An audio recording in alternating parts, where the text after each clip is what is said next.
सासू माँ की नई सहेली।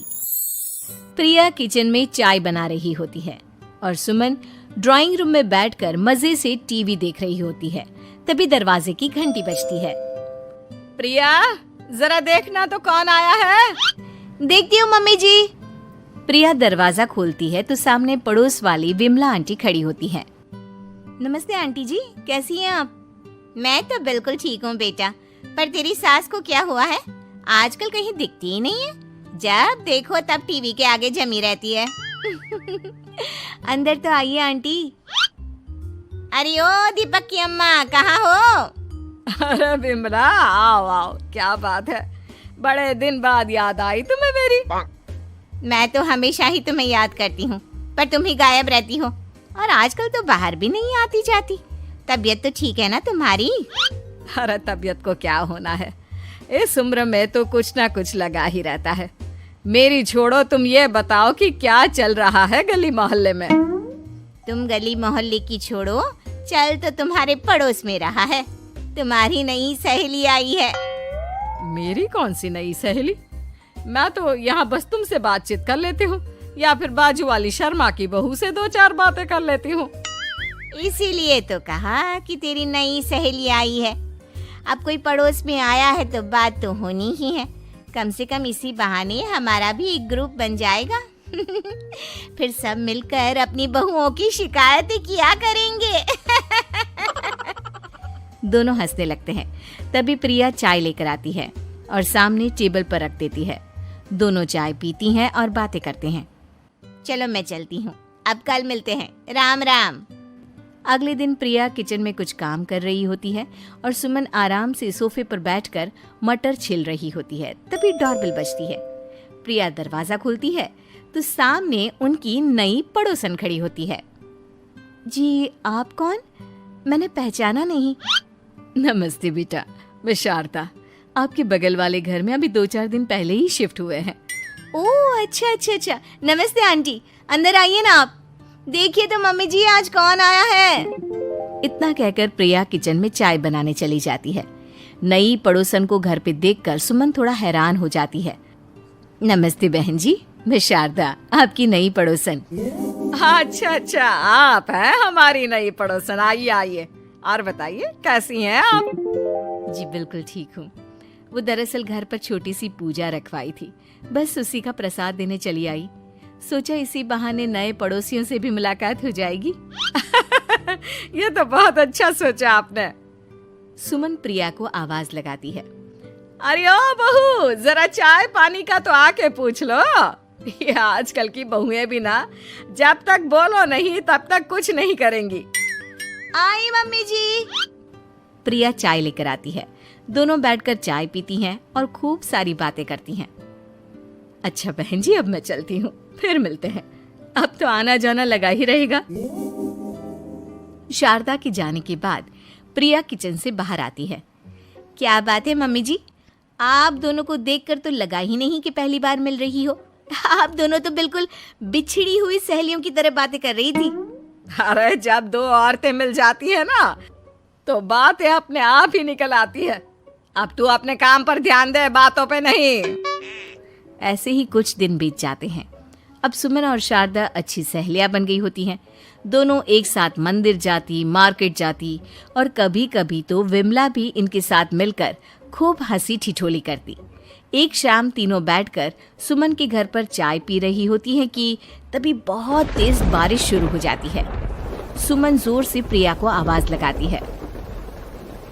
प्रिया, ओ प्रिया, देख कितनी तेज बारिश हो रही है। जाके छत से सारे कपड़े ले आ, नहीं तो सब भीग जाएंगे। सुमन 2 बार आवाज लगाती है लेकिन प्रिया का कोई जवाब नहीं आता। शायद प्रिया कुछ काम कर रही है, इसीलिए कुछ जवाब नहीं दे रही। अरे काहे का काम, आराम फरमा रही होगी महारानी। तभी प्रिया बीमार हालत में अपने कमरे से बाहर निकलती है। हाँ मम्मी जी, क्या हुआ? मेरी तबीयत थोड़ी ठीक नहीं है ना, इसलिए आग लग गई। अरे सारे कपड़े भीग गए और तुझे सोने से फुर्सत नहीं है। सबके सामने सुमन के मुंह से ऐसी बातें सुनकर प्रिया उदास हो जाती है और छत से कपड़े उतारने चली जाती है। सुमन, ये क्या बात हुई? प्रिया ने बताया ना कि उसकी तबीयत ठीक नहीं, इसलिए उसकी आंख लग गई। तुम भी ना खामखा उसे सबके सामने सुना दिया। अरे आप नहीं जानती शारदा जी, कुछ बहुएं ना बहुत आलसी होती है, घर का एक काम नहीं करना चाहती। ऐसा नहीं है सुमन, तुम्हारी बहू तो बहुत प्यारी है, तुम्हारी सारी बात भी तो मानती है। हाँ सुमन, तुम प्रिया के बारे में ऐसा क्यों सोचती हो? मेरी भी दो बहुएं हैं, लेकिन मैं उन्हें अपनी बेटियों की तरह रखती हूँ। आखिर वो भी तो किसी की बेटियां ही है ना। और अगर तुम ऐसा ही व्यवहार करोगी तो एक दिन प्रिया भी तुम्हारे साथ ऐसा ही बर्ताव करेगी। शारदा और विमला की बातें सुनकर सुमन की तो बोलती बंद हो जाती है। वहीं प्रिया भी बाहर से सारी बातें सुन रही होती है। अरे मैं कोई उसकी दुश्मन थोड़ी ना हूँ, मैं भी उसकी माँ हूँ, लेकिन कभी कभी सास बनना पड़ता है, नहीं तो बहुएं हाथ से निकल जाती है। देखो सुमन, ये सब सोच का फर्क है। अगर तुम ये सोचोगी तो कभी प्रिया को अपनी बेटी नहीं बना पाओगी। इतना कहकर शारदा और विमला वहां से चली जाती हैं और सुमन अकेले बैठकर उनकी बातें सोचने लगती है। अगले दिन प्रिया और दीपक अपने कमरे में बैठकर बात कर रहे होते हैं और सुमन उनके कमरे के बाहर कुछ काम कर रही होती है और उन दोनों की बातें सुन लेती है। दीपक, तुम्हें पता है हमारे पड़ोस में जो शारदा आंटी है ना, बहुत अच्छी हैं। अच्छा, ऐसा क्या हो गया जो तुम्हें वो इतनी अच्छी लगने लग गई? कुछ खास नहीं, बस कल जब मम्मी जी मुझे सबके सामने सुना रही थी तो शारदा आंटी ने मेरा साथ दिया। मैं तो सच में हैरान ही रह गई थी जब उन्होंने मम्मी जी को मुझसे ऐसा बर्ताव करने के लिए मना किया। अच्छा, फिर क्या हुआ? होना क्या था, शारदा आंटी तो मम्मी जी को समझा ही रही थी कि बहू को भी बेटी की तरह ही रखना चाहिए, लेकिन मम्मी जी तो मम्मी जी है ना, उन्हें तो मुझ में हमेशा कमी ही दिखती है। काश मुझे भी शारदा आंटी जैसी सास मिली होती जो मुझे भी अपनी बेटी जैसी समझती। सुमन ये सब सुनकर बहुत उदास हो जाती है और वहां से चली जाती है। प्रिया की बातें सुमन के कानों में बार बार गूंज रही थी। उसे बहुत शर्मिंदगी महसूस हो रही थी कि उसने प्रिया के साथ बहुत गलत किया है। अगले दिन सुमन शारदा और विमला को बुलाती है। क्या बात है सुमन, आज तूने ऐसे अचानक क्यों बुलाया? सब ठीक तो है ना? हाँ, सब ठीक है, तुम दोनों बैठो तो सही। तब तक दीपक और उसके पापा भी आ जाते हैं। प्रिया, तुम भी आ जाओ। क्या हुआ मम्मी जी, आपने बुलाया? हाँ प्रिया बेटा, मैं आज सबके सामने तुमसे माफी मांगना चाहती हूँ। मैंने आज तक तुम्हारे साथ बहुत बुरा व्यवहार किया है, लेकिन तुमने कभी भी मेरे साथ बुरा बर्ताव नहीं किया। मुझे अपनी गलती का एहसास हो गया है, हो सके तो मुझे माफ कर देना। प्रिया अपनी सास की बातें सुनकर हैरान हो जाती है, उसकी आंखों में आंसू आ जाते हैं। प्लीज मम्मी जी, आप मुझसे माफी मत मांगिए, मैं भी आपकी बेटी ही हूँ। वैसे एक थैंक यू तो मेरी नई सहेली को भी बनता है, जिसकी वजह से मुझे मेरी गलती का एहसास हुआ। शारदा बहन, आपका बहुत बहुत शुक्रिया जो आपने मेरी आंखें खोल दी। अरे क्या सुमन, तुम भी ना? तो फिर इसी बात पर चाय और पकोड़े हो जाए? हाँ, क्यों नहीं।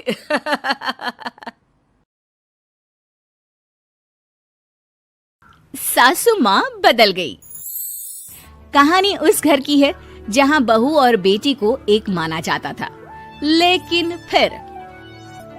अरे शिखा बेटा, तू रसोई में क्यों घुसी रहती है? जा, रोटी मैं बना लूंगी।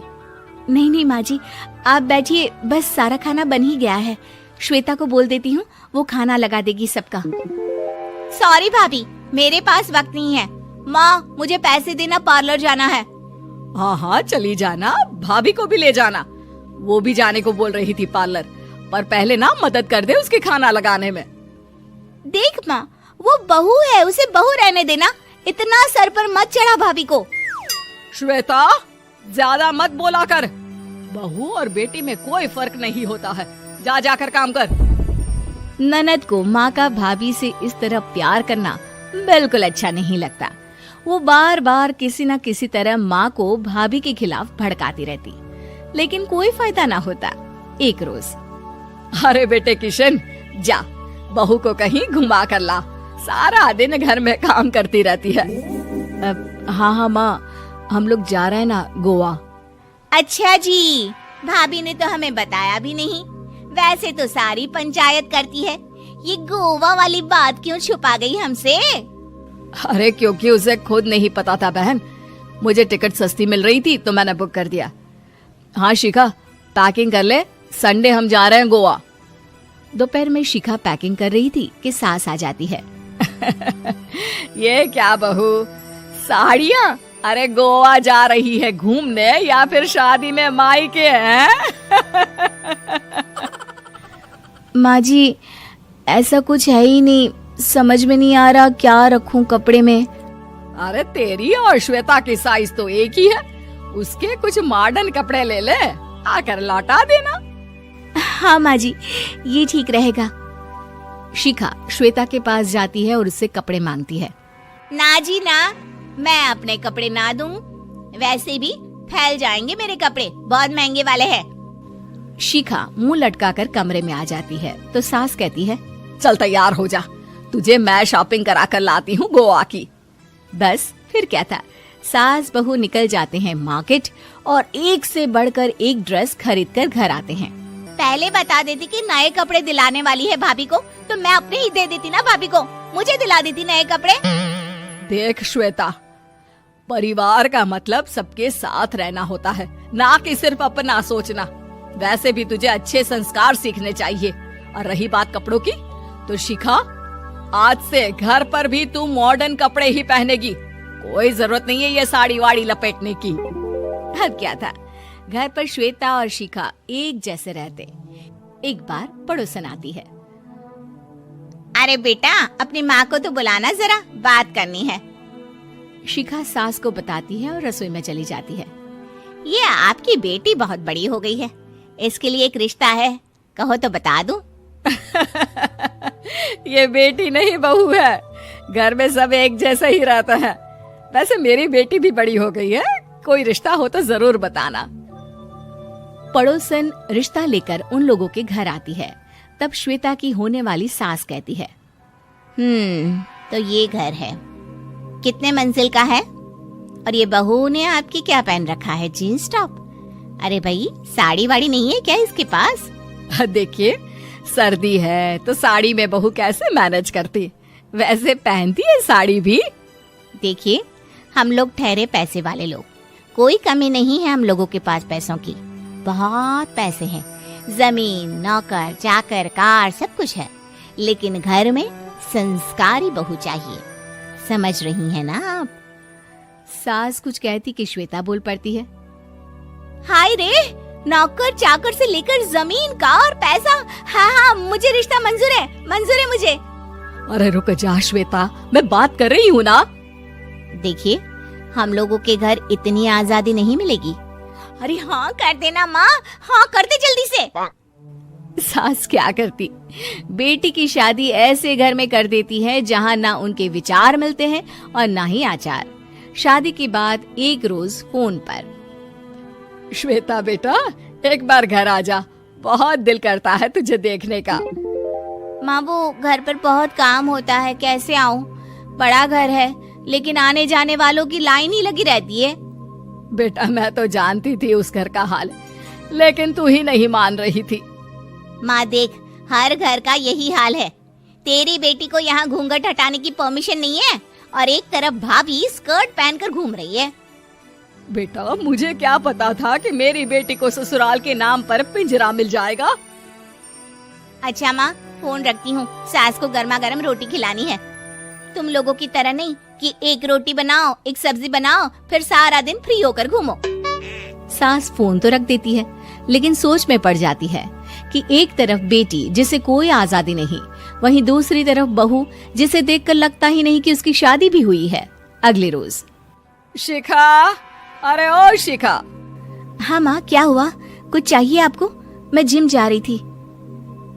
जिम के कपड़ों में बहू को देखकर सास को घूंघट में अपनी बेटी का ख्याल आता है। देख बहू, घर में बहू की तरह रहा कर, इतने टाइट कपड़े पहनकर जिम जाना पसंद नहीं मुझे। जा जाकर रोटी बना। रोटी? माँ, अभी तो शाम के 6 बजे हैं, इस वक्त रोटी? अब क्या मेरे खाने पीने पर भी पहरा है? अरे जब मर्जी तब मैं अपने घर में खा भी नहीं सकती क्या? बहू को अजीब लगता है। वो समझ नहीं पाती कि जो सास कल तक इतनी सपोर्टिव थी, उन्हें अचानक से क्या हो गया।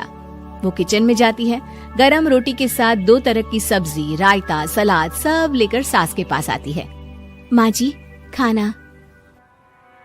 इतना सारा खाना? राक्षस समझा है क्या मुझे?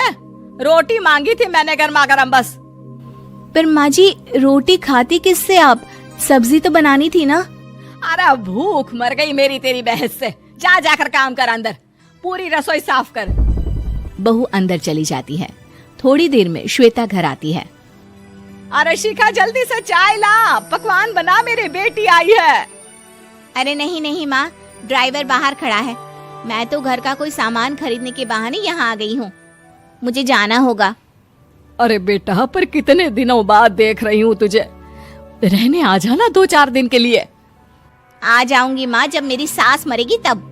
मैं तो रोज मन्नत मानती हूँ कि मेरी सास मर जाए तो अच्छा है। अच्छा चल, जा रही हूँ माँ। हे भगवान, कैसे कैसे दिन देखने पड़ रहे हैं मेरी बेटी को। सास अंदर जाती है, जहाँ श्वेता की जिम वाली सहेली का फोन आया होता है। क्या बात है, आज जिम नहीं आई? अरे पता नहीं यार, आज माँ को क्या हो गया अचानक। पर खैर कोई नहीं, लगता नहीं कि मैं अब जिम आ पाऊंगी। शिखा स्पीकर पर बात कर रही थी, जिसे सास सुन रही थी। यार, ये सास ना होती ही ऐसी है। मैं तो कहती हूँ बुढ़िया जल्दी मरे और तू आराम से जिए। शिखा को सहेली की बात पर गुस्सा आ जाता है। माँ के मरने की कौन सा बच्चा दुआ मांगता है मोहिनी? आगे से ऐसी बात मेरे सामने मत करना। हमारे घर की शोभा ही माँ है। क्या हुआ जो थोड़ी शक्ति दिखा रही है? उसमें भी कोई ना कोई उनकी भलाई ही होगी। मैं तो कहती हूँ भगवान मेरे जैसी सास सबको दे, जो सिर्फ माँ की तरह है। सास वाली तो कोई बात ही नहीं है उनमें। सास ये बात सुन रही थी। उनकी आंख में आंसू आ जाते हैं कि क्यों वो बेटे की किस्मत में बहू को भी भागीदार बना रही थी। शिखा, अरे ओ शिखा, क्या हो गया? जिम नहीं जाना क्या?